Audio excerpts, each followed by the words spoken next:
అందరికీ నమస్కారం. శ్వేత న్యూస్కి స్వాగతం. ఇప్పుడే అందిన వార్త. కేంద్రం కొత్త రూల్, ఆ వాహనాలన్నీ సీజ్ అంటూ వార్తలు అయితే వస్తున్నాయి. దాని గురించే వీడియో చేయడం అనేది జరుగుతుంది. చాలామంది చూస్తున్నారు కానీ సబ్స్క్రైబ్ చేయడం మర్చిపోతున్నారు. దయచేసి సబ్స్క్రైబ్ చేయండి ఫ్రెండ్స్. సబ్స్క్రైబ్ చేయడంతో నేను చేసే ప్రతి ఒక్క ఇన్ఫర్మేషన్ మీకు లేటెస్ట్ అప్డేట్స్గా వస్తూ ఉంటాయి. ఇంకా లేట్ చేయకుండా వీడియోలోకి వెళ్ళిపోదాం. కేంద్ర ప్రభుత్వం తీసుకొచ్చిన కొత్త ట్రాఫిక్ నిబంధనలు కఠినతరంగా ఉన్నాయి.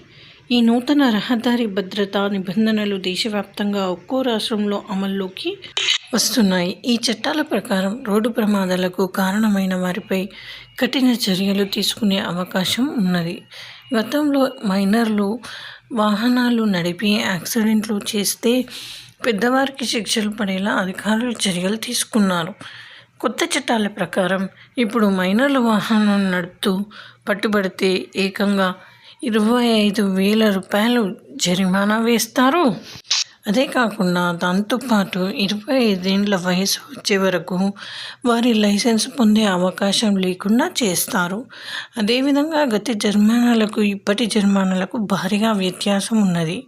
దానితో పాటు వాళ్ళ పేరెంట్స్ కూడా లైసెన్స్ రద్దు చేసే అవకాశం అయితే ఉంది. మరి పిల్లలవి తల్లిదండ్రులవి ఇద్దరు లైసెన్స్ రద్దు చేసే అవకాశం అయితే ఉంది. Thanks for watching.